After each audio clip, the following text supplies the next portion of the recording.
Welcome everyone to the NFL show, week 12. We've made it to Thanksgiving week. I'm your host this week, Mountain Man Billings. Tony, Mr. Reyes over there has COVID, so he's gonna sound a little sniffly, but send him some well wishes, him and his family. COVID during Thanksgiving sucks, so Yeah. sending nothing but love your way. Got Nick Kerr below. We'll start with Nick. How are you doing on this fine Thanksgiving week? Are you done with Huh. work? Is it Yeah. official? Can we toot Yes, I'm the horn? official, done with work for the week. It was a nice week. I didn't have to stress too much this week. Right on.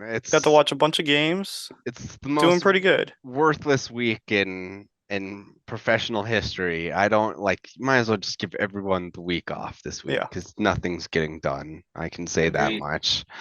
Um, Tony, other than being deathly ill, how are you doing this week?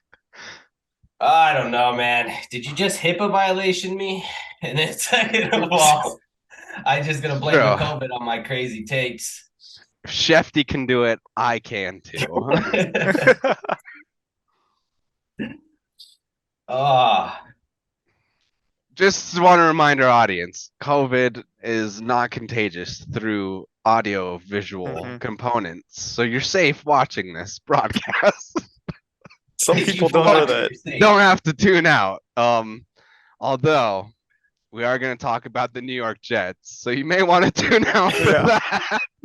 that. Um, Zach Wilson, the story of the week, his press conference where they basically asked him, like, do you think it was your fault where the defense had just as many points as you?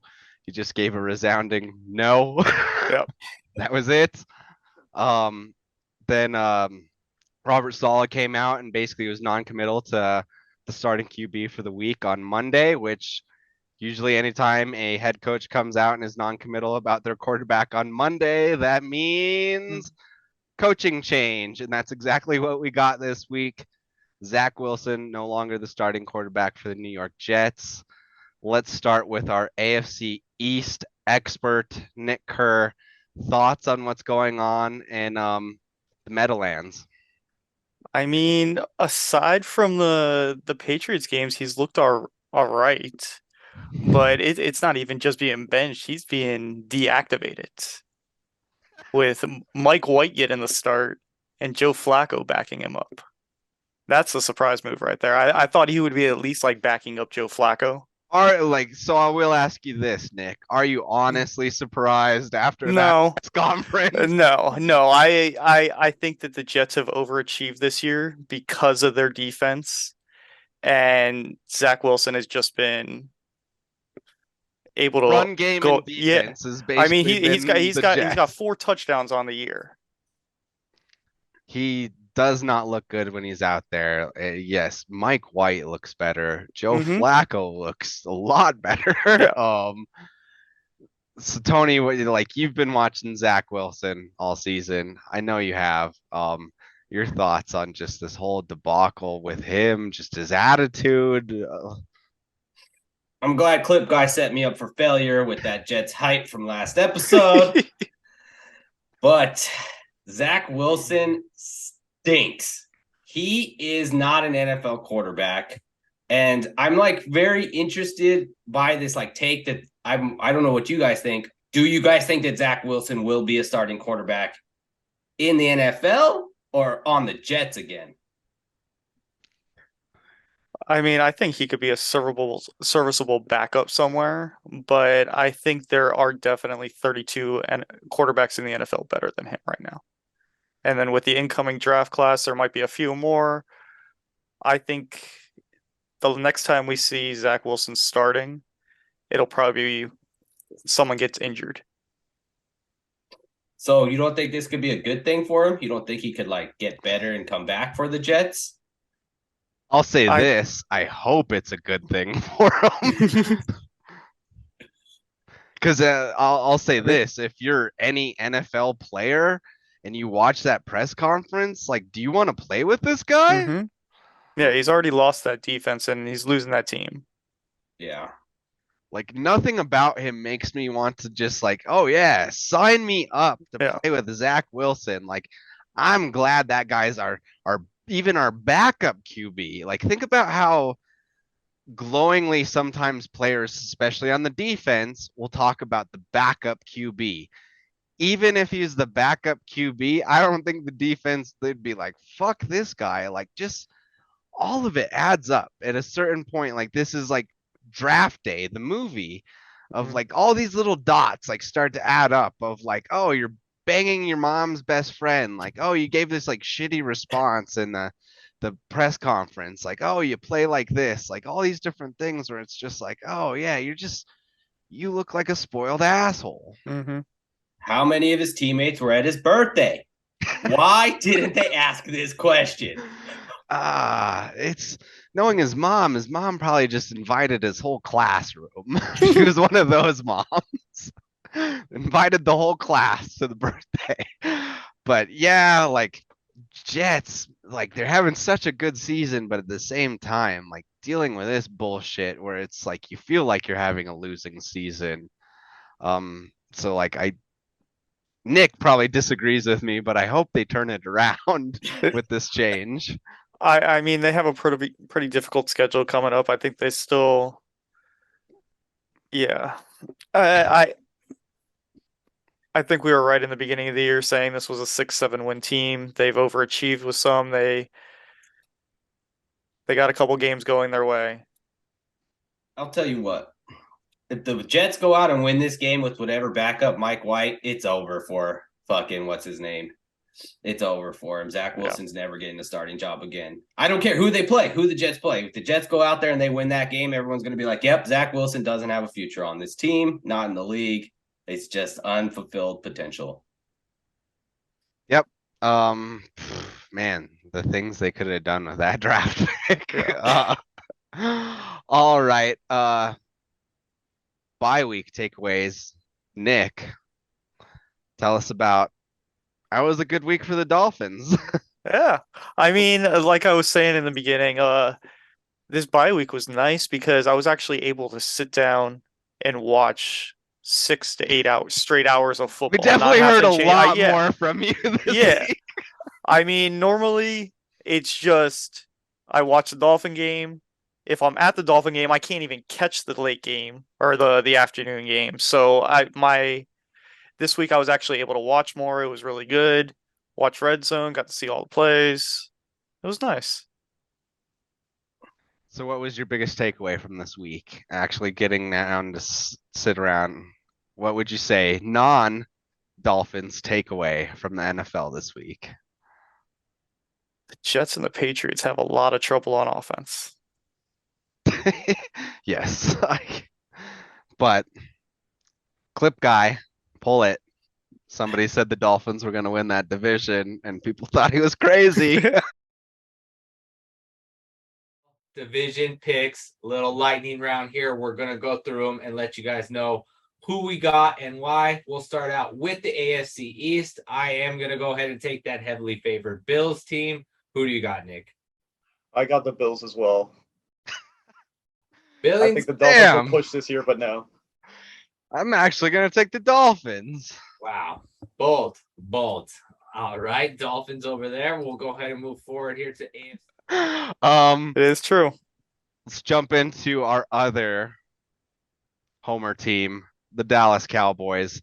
Talked a little bit about this with Josh on the post-game show.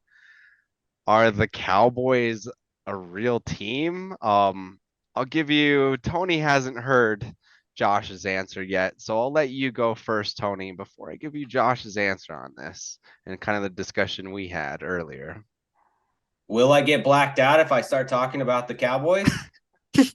I have a question. Do you think if that score was the other way around, they would have changed that game? Because I don't. I think everybody would have gotten to watch Minnesota just run it up on Dallas. I will say, I've been on the other side of that, and the Dolphins have been down that much, and they have blacked it out as well. Okay, fair enough. I have seen that. Y'all better than me. I black out my own games. Do you remember a couple years ago? I think it was 2019 where Baltimore, first game of the year, 59-10. The next Gee. game was against the Patriots. They scored like 40 something. I believe both of those games ended up being blacked out in the second half. Okay. All right. But this is sometimes the Cowboys do this. I think last year Chris predicted this. They didn't say anything after they lost to like Denver, and then they blanked Atlanta 40-0. And I mean, RIP to all the Dak Prescott, Black Kirk Cousins jokes. Since 2020, the Chiefs have averaged 32 points a game with Mahomes as quarterback, the Bills at 31.7 with Josh Allen, and the Cowboys at 31.3 with Dak Prescott starting. So adios to the Cooper Rush discussion as well. If the Cowboys get Odell, I think they might be the team to beat in the NFC.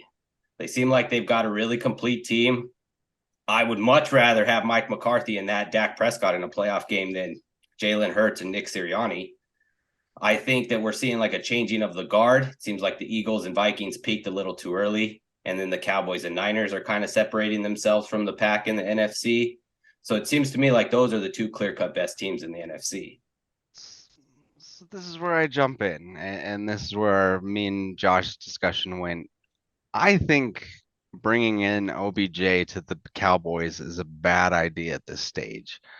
I think he ruins the chemistry of that team as it stands right now. If you look at that Vikings game, as much as the Cowboys scored, Dak only threw it 25 times in that game, which perfect for him. That is balance for the Cowboys. When he starts throwing at 35, 40 times, that's when he gets in trouble. That's when he starts getting sacks, injuries, interceptions, O-line starts getting injured, all these different things. And so I think from just that perspective alone, like OBJ comes in and suddenly like he's gonna want more touches. He's gonna want touches. Like that's what he got brought onto the team for. And so does that 25 throws start elevating into 35 throws?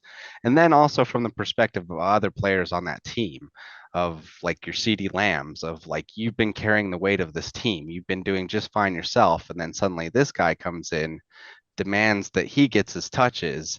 And if the Cowboys do have success after OBJ, like guess who's going to get all the glory and praise for it? OBJ. Yeah. When there's other players on that offense that have gotten the team to where they're at this point. It wasn't OBJ. And so I think just throwing him in right now, like, is it going to throw off the chemistry for that team when guys are just, you're working fine. Like, don't fix what ain't broke. Like I get it. It would be nice to have that run and gun approach where you have two outside threats. You have a running game rotation that you can rely on, and you can just hit teams, go at it. Yeah. I understand the appeal of that, but OBJ, I think, is the wrong guy for that. Interesting. This has changed quite a bit. I'm pretty sure both of you guys picked the Vikings last week. And I think the Cowboys are openly recruiting OBJ. I think that they brought back Michael Gallup successfully off of a torn ACL. And I don't think that OBJ off of a torn ACL is going to be getting like Cooper Kupp targets out there, especially when they have CeeDee Lamb, like you said, who wants to get paid because it's a contract. But he's going to want his targets. Yeah. Like, I don't But think that I think they do need that second wide receiver, though. I think the teams and like the team we're about to talk about, the Niners, they have those two wide receivers and then those 1-2 at running back. The Dolphins now have that as well with Jalen Waddle, Tyreek Hill, and now the addition of Jeff Wilson as a starter. They have that with Raheem Mostert. So I think the Cowboys could benefit from getting an OBJ. Well, that's exactly what they want. They want the Miami style offense for their team that clearly works, and it's worked for the Niners as well. We'll see. I'm interested. I just don't know if they're gonna spread them out if they get Odell Beckham. I just think that they're gonna stay in their run packages, and he's gonna take some snaps that Gallup gets, or he'll play in the slot some. They just don't. I think McCarthy's a pushover when it comes to players. I'll just be honest. That's why they will sign him. Whoever wins this game this week, it's basically the OBJ Bowl. I just don't know why you'd want to play on the Giants because they have no one. We've talked Yeah, about but that they're plenty not of times. good. He'd be number And one. I mean, he can go back to the team he started with and Yeah. most likely retire with them. And That's true. Depending on if they're gonna pay. I get that, but it seems like his infatuation is with the Cowboys at the moment. And I don't think that's the right move. I think the Cowboys are just fine chemistry wise in a weak NFC this season. And really the biggest hump to get over in the NFC for the Cowboys is the Niners. Mhm. And you have the Yep. defense to do it. Yeah. So I why don't bring OBJ into that formula?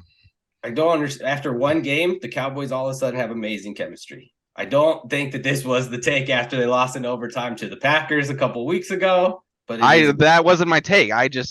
That was a trap game in my opinion, and I said it, clip boy, roll the clip. I said, Cowboy fans, just don't worry about this game. Like blank it out in your memory. It doesn't mean anything in terms of how you progressed for the season. I said it didn't matter for the Packers, it didn't matter for the Cowboys. It was a fluke game, and that's exactly how it's proven out to be. we'll see. So last note, Niners are we've all hyped up the Niners on this team. You guys talked about them last week without Spaceman Bill. Like they seem like they're the team to beat in the NFC, right? Mhm. Yeah.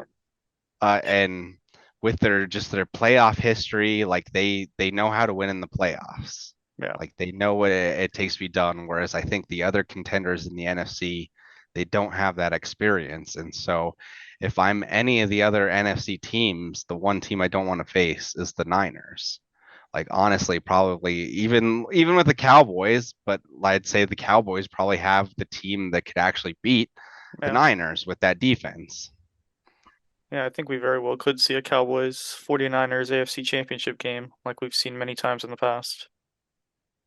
That would Jimmy be pretty cool. Garoppolo, he's playing very well.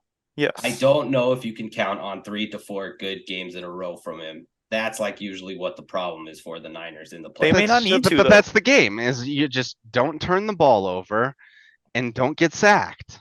And You when just he throw the does ball that, to George Kittle and he just they're runs through everybody amazing. else. Yeah. We've seen Jimmy G. We know he's going to throw this interception. We But know they, this he, is going to but they happen. don't need Jimmy G to be good. He's proved it. He's gone to the Super Bowl when going through an entire postseason without throwing a touchdown. Like So they don't need him. And the we- addition of Christian McCaffrey, Yeah, that's just get him to the ball in the backfield and he's gonna do something with it. like we all know Jimmy G's deficiencies, like clearly, like and the Niners see it. They want the upgrade themselves, and they tried to get that upgrade, and it didn't work out. But you know what? Jimmy G is the guy that can get it done, though, and he has gotten it done for him. So like and that's where the Cowboys I think are advantageous of get to Jimmy G. If you get to Jimmy G and make him start hearing footsteps, totally different game for the Niners. And then suddenly they have to default completely to their run game when he has Christian those McCaffrey, experiences. I think like what Nick was saying, since Jimmy G got Christian McCaffrey, he like automatically has like a dump off safety. He doesn't like throw risky passes as much. He's not prone to as many turnovers since. Of course, he totally has like a safety blanket that you can either dump it off to McCaffrey or dump it off to Kittle. But I'm saying if you get the pressure on him, he does hear footsteps. Like he is one of those guys that like you start hitting him enough, he looks around. Like it even happens to the best. Tom Brady, you get to him through the middle, like he's a different player. And so I think Cowboys are most equipped to do that, but Niners I'd say are the team to beat in the NFC. Perfect transition to power rankings. So let's start with our number 5s and we'll go from there. Tony, who's your number 5 for week 12 power rankings? I put my Cowboys at 5. First time I've had them break into the power rankings. Nice. Nick, who do you got at 5? I got the Eagles. All They right. dropped from 1 last week, and even though they won this past week, it wasn't pretty. No, it was not. I have the Cowboys on my 5 as well. So I've had them in the top 5 a couple times, but now I think with the win over Vikings, like they've pretty much solidified themselves as an NFC contender, barring any injuries. Tony, who's your number 4? And the Eagles had to drop them after their lackluster performance, stealing a win in Indianapolis there. Definitely stole one in Indy. Nick, who do you got at your 4? I got the Niners. I got the Niners breaking into my top 5 for all the reasons we just talked about. All right. I have Niners as well, breaking into the top 5. I think they're the team to beat in the NFC. Tony, number 3. Dolphins. Nick's Dolphins, number 3. Just moving up with the week off, watching everything fall apart for the Jets. Nick, you're number 3. I got Tony's Cowboys. That's stopping High, of the high on the Vikings. Cowboys. I am. All right. So for my number 3, I have the Eagles. Didn't drop down too much for me. I still think that like they're right behind the Niners in terms of NFC contenders. I'd say it's Niners, Eagles, Cowboys at the moment. Tony, who's your number 2? Niners. That defense, that was pretty impressive on Monday night in Mexico City. It's very, very impressive defense. Nick, your number 2? I got my Dolphins. Fresh off a bye week, got the Texans this week at home. I also have the Dolphins. I said it on the post-game show. Don't throw tomatoes at me. Don't think I'm crazy. The offense for the Miami Dolphins reminds me of the 2012 Broncos, of just this fast-paced offense that's unstoppable. The speed and the talent just can't be dealt with. Now, I realize that they don't have Peyton Manning, but that's in terms of the speed and efficiency at which they're going and the mix-up of the passing game to actually feed into the running game. Like I really haven't seen it. We talked about it of just having those mix of backs that you can kind of go to. There's 2 outside threats. A couple options in the middle that you can dump off to, whether it's your tight end or running back. Yeah. Yep. Like it's just bang, bang, bang with that offense. So I also have the Dolphins at number 2. That brings us to everyone's number 1. I'll say it for us. The Kansas City Chiefs. No surprise after that comeback win against the Chargers last week. Another offense that just looks unstoppable. I'll ask this. Travis Kelce, where would you rank him in terms of your all-time great tight ends? I'm definitely top 3. Yeah, probably. Sounds about right. All right. Same with me and Josh. We Yeah. put him in the top 3. We'd probably say it would be him, Gronk, and Shannon Sharp, most likely. Either that, maybe a Tony Gonzalez. We had the discussion, like even within the Chiefs, like he's the best tight end they've ever had above Tony Gonzalez at this point. And Tony Gonzalez was damn good. So we'd say like, yeah, like really the discussion for Travis Kelce at this point is he a 2? Is he a 1 in terms of those arguments? Because that's how good he is. All right, we'll move on to the spreads. I'm gonna tell you my takeaway on the Chiefs, man. Okay. They are Kobe and Shaq, Mahomes and Kelce. They're unstoppable. They are the coolest kids in the NFL. Everybody knew that they were going to win that game when Mahomes got the ball back. Like they're unstoppable. There is nobody that can do Patrick Mahomes' job, and he could play any other quarterback position in the league. Like he is literally that much better than everybody else at quarterback. It is ridiculous how good he is. I don't know. There's some receiving cores on there. I don't know. Like, dude's really good. They're still averaging 30 a game. They lost the offensive player of the year to Miami, and they're still averaging 30. In clutch situations, it's Kelce, and no one can stop him. Derwin James is really, really good in safety. Couldn't cover Travis Kelce, so I don't know anybody that can. Yeah, but to say to put him on any offense and him do Patrick that same Mahomes. thing. Yeah, no, I agree. Yeah, he would because be you better take than away any Kelce quarterback and he's going to become a different quarterback because They Travis would be Kelce better is his version. safety net. Any He'd be a better offense without version? Patrick Mahomes would be better than what they are right now. If he an lost upgrade Kelce. over all I quarterbacks. agree with Nick. You take away I think Kelce is more his safety blanket than Tyreek Hill ever Yeah, was. that's why they paid Kelce. because Yes, they figured they can go out and get a plethora of wide and so I receivers to think try and replace that's some of the things that Tyreek Hill did. when you'll see It's the a lot harder to do that to shift. Kelsey. Yeah, when Kelsey is finally retires, like that's when you'll see the shift with Mahomes of like, okay, like Because there's some teams you put him on some teams and he's not going to look the same. Let's take a look. you do that. I'm gonna give some spreads updates. So last week, Nick, we all stunk last week. Nick got number 1 at 6-6-2. Yeah. Gee golly. Hey, I'm happy around Tony, that 500 mark. I'm not happy for any of us. Tony 4-8-2, and then me 3-9-2. We had the 2 pushes last week. For the season, Tony still number 1, 56%. Nick number 2, coming in at 50.3%, squeaking by, but it's a passing grade. And me 44.6%. I keep saying we still have some time, but we're quickly running Yeah. out of time as we're at Thanksgiving. Tony, do you have some stats for us, or are you still searching the internet? Patrick Mahomes is 2-0 in his career without Travis Kelce. The first start he made, December 31st, 2017. I believe you were at that game in Denver without Travis Kelce. All right, this Broncos fan is moving on to the Thanksgiving games for the week.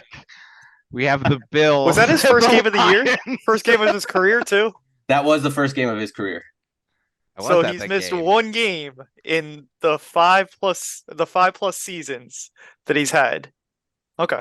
2. I- He's missed 2. Well, no. I'm talking about since he's been a full-time starter. Because that Oh, yeah, I rookie guess year, they he only rested him. played one game. Yeah. Let's see. I, Only one game was without him. At Patrick Mahomes' first game in like 12-degree weather with now a sitting U.S. congressman. We'll let you guess as to who it was. Bills at Lions. Thanksgiving, Turkey Day. Buffalo favored by 9.5. Let's start with Tuan and Nick. Who do you got in this game? I mean, the Lions have won 3 in a row. Bills are playing their second straight game in Detroit. The Lions have a pretty good 1-2 punch at running back with Williams and Swift. They scored a bunch of touchdowns last week. The Bills, on the other hand, have had a lot of trouble scoring touchdowns in the second half. I think the Bills still win this game, but it's going to be closer than the spread. I think I saw something wild where like the Bills had not scored in the second half in like 4 weeks. Mhm. And so yeah, Buffalo struggling at the moment. Tony, who do you have? I agree with Nick. I'm taking the Lions too. I think Josh Allen can't make like checkdowns. He's like having problems making short passes. He can throw like bombs, but I think maybe his elbow is injured because he doesn't seem too accurate on those intermediate to short passes. All right. Lonely Island pick over here. I'm going to Detroit Lions. You mean Bills? Oh, I am going with the Bills. I was looking at Nick's thing. I am going with the Bills. Segment brought to you by Blue Moon Belgian Light. Sponsor us. Send some monies. Yes, Lonely Island with Buffalo. I think they cover this because they need to start getting rolling again. And Clip Boy, roll it. I said I'm never going to pick the Lions again this season. Yeah. All right, next game, Giants at Cowboys. Cowboys Turkey Day. Always featured, much like the Lions, favored by 9 points over the Giants. Tony, tell me why you think that the Cowboys will not cover this game. It's too many points, man. Too many points.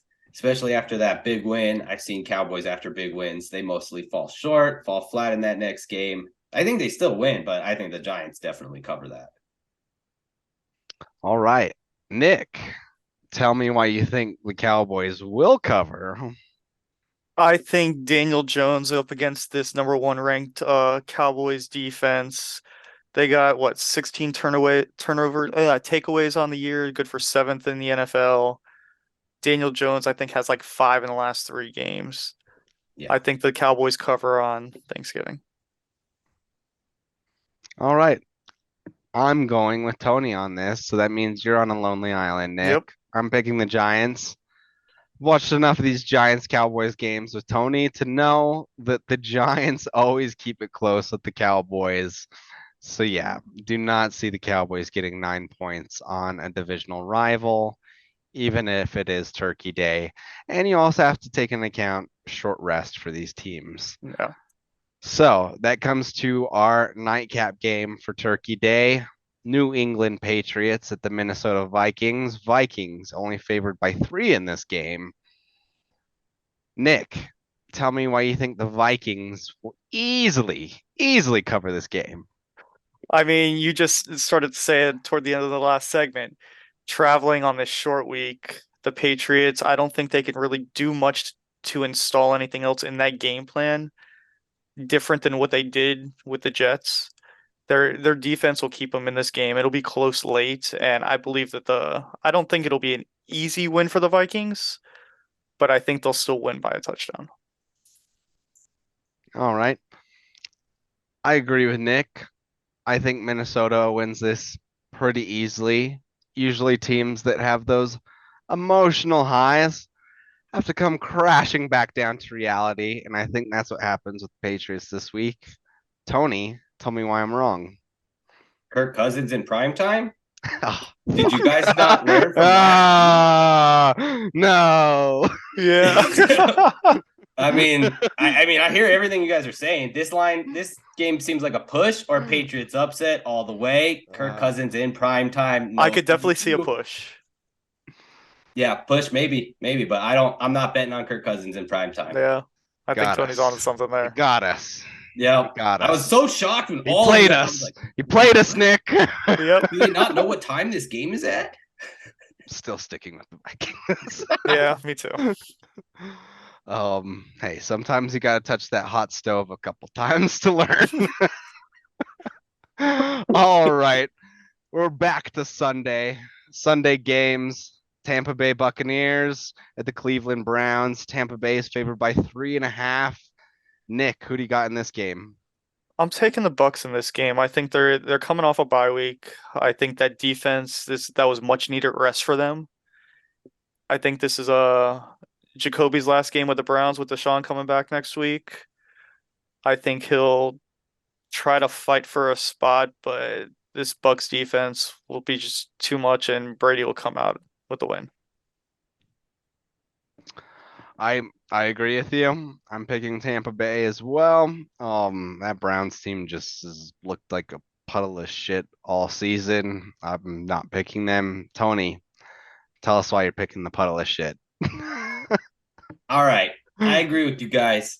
This line made no sense when I looked at it, and I was like, "What the hell is happening with this line?" Let me go look at it. I'm just expecting some weather in Cleveland, and then the hook. I was like, okay, I'll take the hook, and then maybe there's some weather. This should be like a 6.5 point line. That's what was so confusing to me. So I was like, all right, I'm just gonna take the Browns. They know something. I think they are gonna have some weather in Cleveland this weekend. So Tony might be onto something with that 0.5 point hook.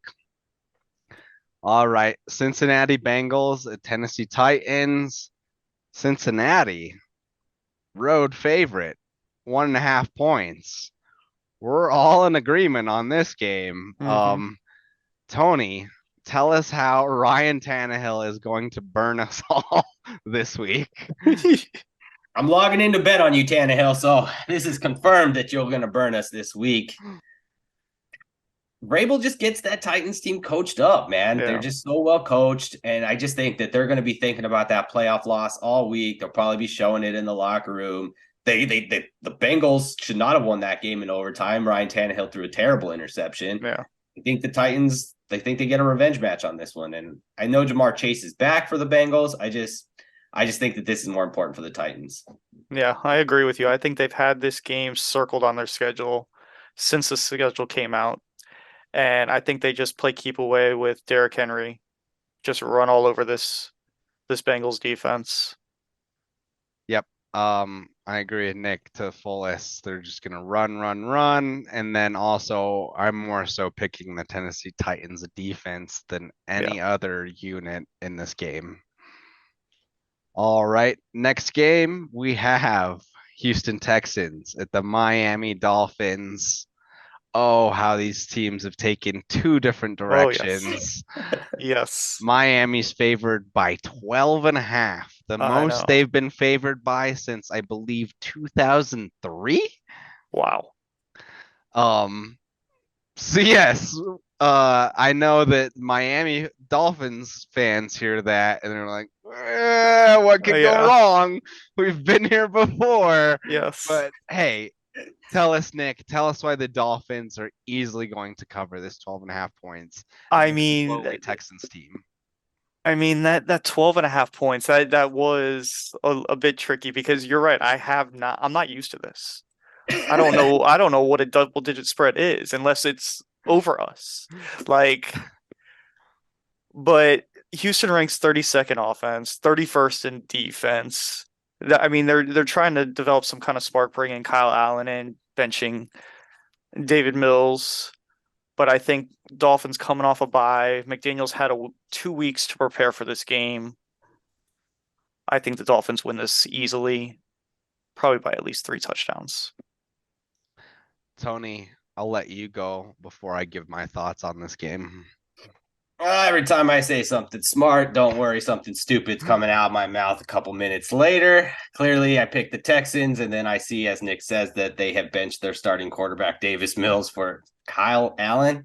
That's definitely a Madden guy. He's like the backup Skyler quarterback on the Dolphins. So I don't know what I'm doing. I don't know what I'm doing with that Texans pick. I'm not changing it. I'm just going to keep it. But yeah, I have no faith in that pick now. If you would ask me, Kyle Allen, wasn't he the guy? Isn't that what the Texas A&M stadium's named after? But no. Wasn't he the guy that played for the Panthers a few years ago when Cam got hurt? Could be. I think so. Yes, I think so. I think he had a pretty good season a few years ago. No, Like 3,000 yards. Yeah. A season? He got that many starts? Yeah. What's happening in this? That league? How many last year, starts does he have? year that Cam was there and he got hurt, and then he left for New England the following year.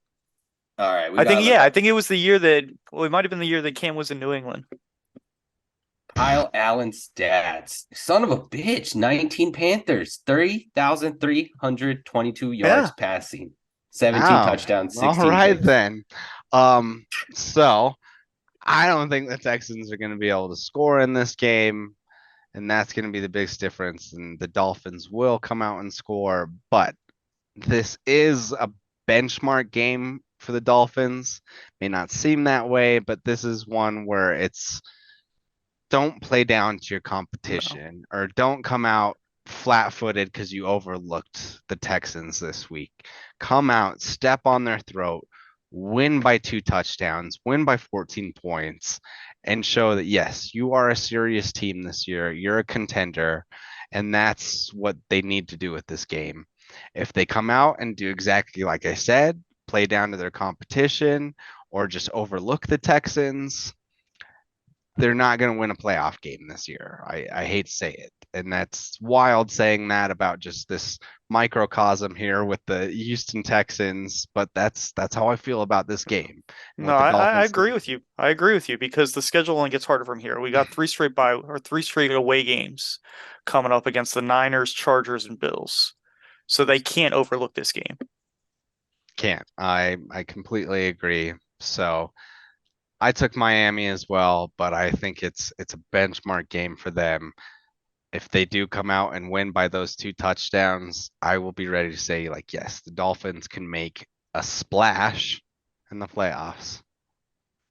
Dad jokes. Moving on. Bears, Jets.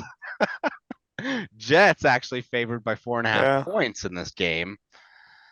Let's get into this one. I'm on a lonely island, so I'll start. I'm going to take the Bears. I think the Bears are clicking right now, and I think the Jets, those questions at QB, like, yes, they have their run game. Yes, they have their defense. but I think Justin Fields comes out and has a Justin Fields day and gets an unexpected win over the Jets.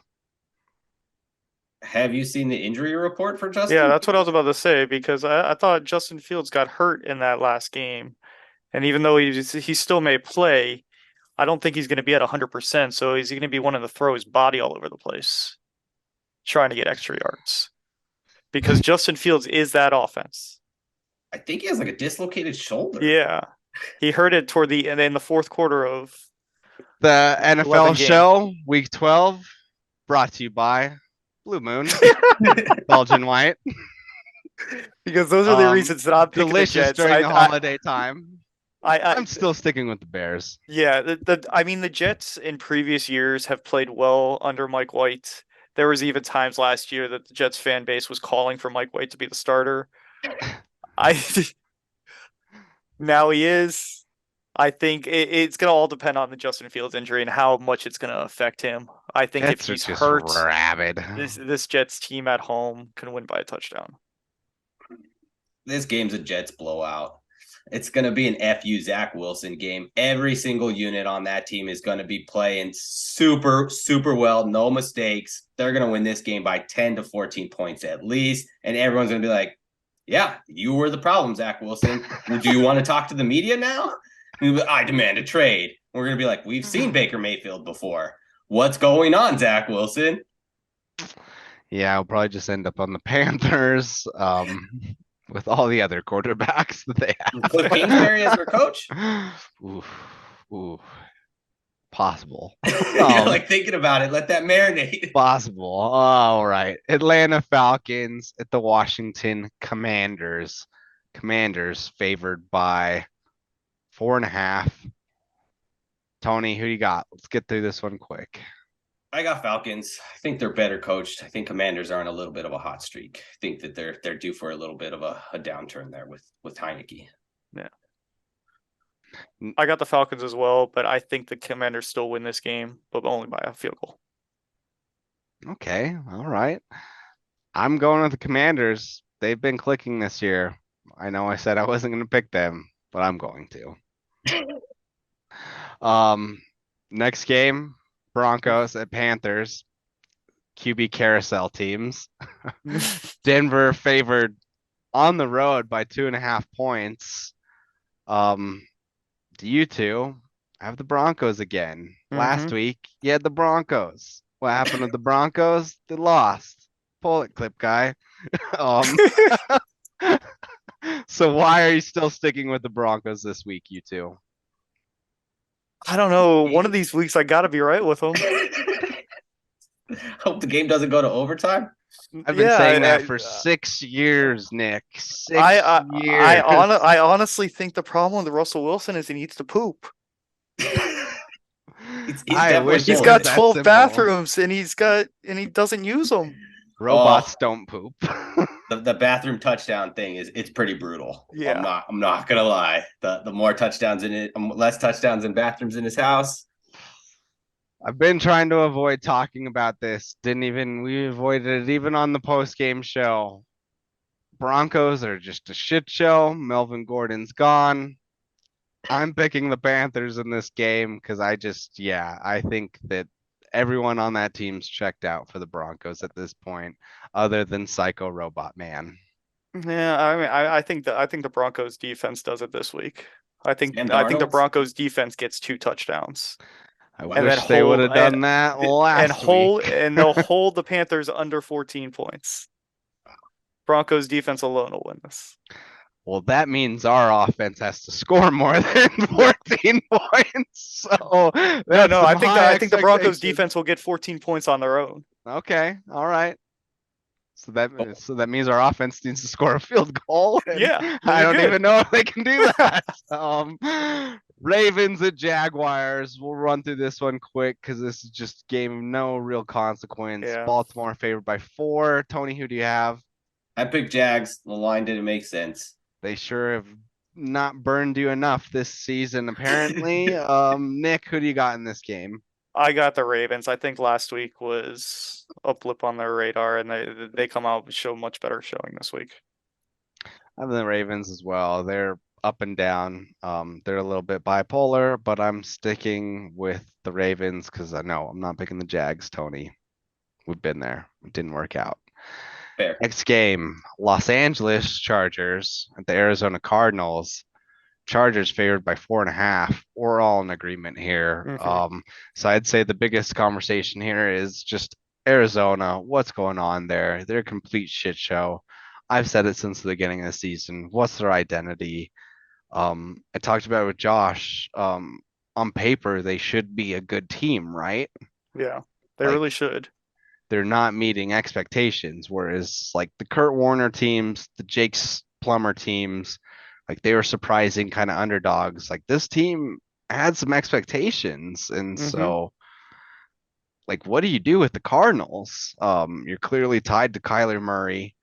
So yes, they'll probably get rid of Cliff Kingsbury, but like beyond that, what do you do? Hope for a better Lots better of off season and back at me. Wow. try again good next year. luck. I mean, with the rest of these teams that they have in the NFC West, I don't think they have any chance. They need to let Kyler stay out, rest that hamstring.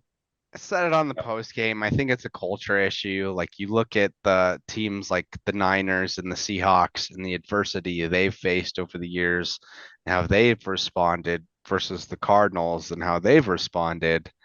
And it's like night and day. So I think it just there needs to be a cultural reset there. And I don't know how you get that. Especially when you're tied to Kyler Murray. He's not going to bring that cultural reset. So you have to bring in a coach. So, like, are they in the competition for Sean Payton next year with the Broncos as well? Like, what kind of veteran coaches are they looking at to get in there for that cultural reset? So, I'll move on. We'll stick with the NFC West and the AFC West. Raiders at Seahawks. Seahawks favored by 3.5. Once again, all in agreement on this game. We're all picking the Seahawks. Yeah. We're basically just saying that the Raiders winning last week was a fluke. 2 of their 3 wins this season have been against the Broncos. Yeah. I'd say so as well. Also going into Seattle, don't see the Raiders winning there. No. I'd say the only thing that worries me with this one is that half-point hook. But yeah, Raiders team dog shit. Moving on to once again, NFC West versus AFC West. Yeah. LA Rams at the Chiefs. Chiefs favored over the Super Bowl champion from last year by 14.5 points. Yeah. You two are picking the Kansas City Chiefs. Why do you think they score more than they get 15 points on the Rams? No Cooper Kupp, no Matthew Stafford. I mean, yeah, they have Aaron Donald, but that defense is going to be on the field most of the game.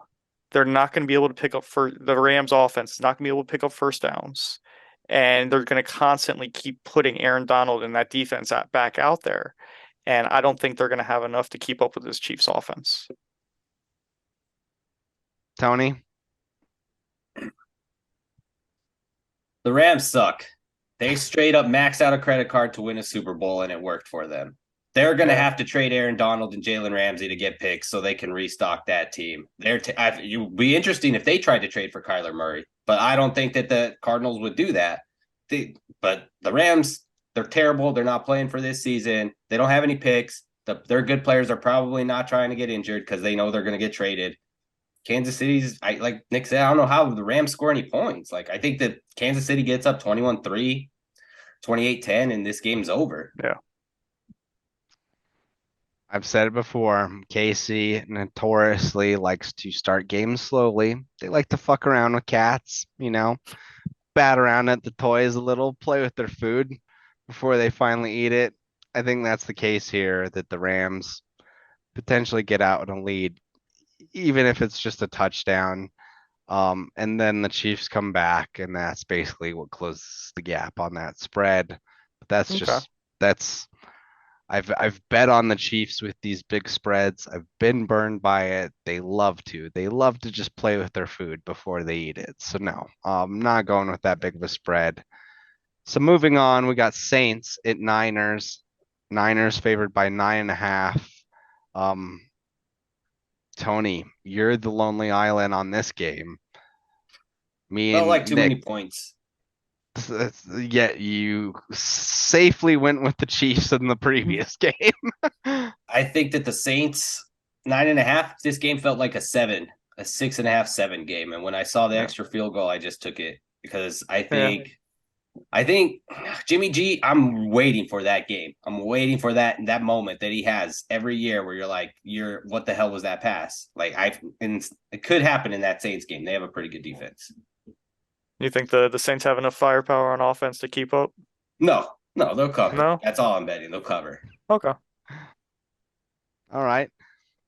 Me and Nick going with San Fran. Yeah, I think they keep gelling. They keep moving along. Same. Yeah. Fair.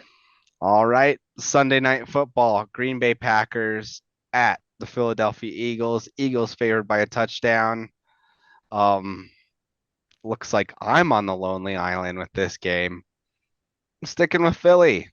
I know I've been dogging on them earlier in the season, but I think they're a much better team. That Packers team is going to revert back to the dog shit that they are. So I see Philly easily winning by over a touchdown in this game. Nick, tell me why I'm wrong. I think this is probably one of Aaron Rodgers' last primetime games. It's probably the last one this year, unless you count that Christmas Day game at 1 o'clock against the Dolphins. But I think he finds a way to fight in this game and make it close. I think this game could be a push, or the Eagles win on a late field goal. But I believe the Eagles will still win this game. I think Aaron Rodgers will just do enough to keep it close. Tony, why am I wrong? Yep. This is what Aaron Rodgers does. When he's an underdog and he's been given points, he almost always comes through and covers. Too many points, 7, like Nick said. It feels a lot like a push. And I just think that Aaron Rodgers, like Nick said, it's last time in prime time, he's going to play well. He's going to be like, I played like shit against the Titans on Thursday. I'm going to play a lot better against this Eagles team, which doesn't seem like they're gelling. Like I was saying, like I feel like after Washington beat them, kind of seemed like it kind of took a lot of the shine off, and a lot of teams are like, oh, okay, cool, there's the blueprint right there. Then you saw the Colts be very close with them and probably should have beat them. So it feels like Packers cover, Packers keep it close, Eagles win maybe by a late field goal. All right. Seems like a little bit of PTSD from a Cowboys fan, but we'll move on to Monday Night Football. This one's going to be riveting, ladies and gentlemen. Pittsburgh Steelers at the Indianapolis Colts. No one's going to watch this game. Well, Everyone's going to be traveling or hungover from the holidays. But Indy favored by 2.5 points. Nick, you're the lonely island on this game. Me and Tony picking the Colts. Tell us why you're picking the Steelers. I don't know. There's just something about this Colts team. They had that big game, the first game for Jeff Saturday, and they did play well against the Seahawks or the Eagles last week. But I don't know. I think this Steelers defense, they got TJ Watt back last week. They got Fitzpatrick back. I think they're just going to be too much for this Colts offense. Tony, why is Nick wrong? It's a shit game. Yeah. I'm gonna Jeff Saturday, you piece of shit. I tried to bet against you and you owe me money now, so I'm just gonna ride with you and hopefully you can take care of business here. All right. I'm gonna go with the better coach team in the Indianapolis Colts. I think they cover by more than a field goal in this game. So yeah, I think they should have won against the Eagles last week. They do win this week. So yeah. All right, gentlemen, that's it. It was a super long episode, Thanksgiving edition. We just wanted to give you all the stuff. Yep. To fill your belly, fill your head up with that NFL knowledge, send you off right this holiday weekend. And so that's why you get a super long edition. plans for Thanksgiving, Nick? We'll start with you because we know what Tony's plans are. Yeah. Let's go I with mean, you I first. I will be spending Thanksgiving up with my in-laws. We're gonna be watching that Patriots Vikings game. Should be All fun. right. Yep. I will be up in Denver with some family. All the family will be together. And so, yeah, we're gonna smoke a turkey, gonna deep fry turkey. Good stuff. Tony, tell us about COVID and how it wrecked your Thanksgiving and how it's still a bastard of a disease. It sucks. I haven't lost my taste or smell yet, but my mom lost that. So I just Oh, imagine it's just a moment of time before it comes for me. Yeah. So yeah, maybe some chicken soup and sour Skittles. Try some sour Skittles. Might help. You never know. eat some pie for me, you bastards. But everyone, Will do. stay healthy this week. Travel safe. Have a great time with family and friends. We love everyone that supported us this year and has been with us throughout these episodes. So we're thankful for you. I'm thankful for my co-hosts, Tony Reyes, Nick Kerr, and let's not forget about Josh Toll, Joe McQuiston, who have also helped us throughout the year. Thank you, everyone. Everybody have a happy Thanksgiving. Be safe, happy, and healthy. Love y'all. This has been NFL Show Week 12. Thanks for watching the Sports Buds. Be sure to like, follow, and subscribe.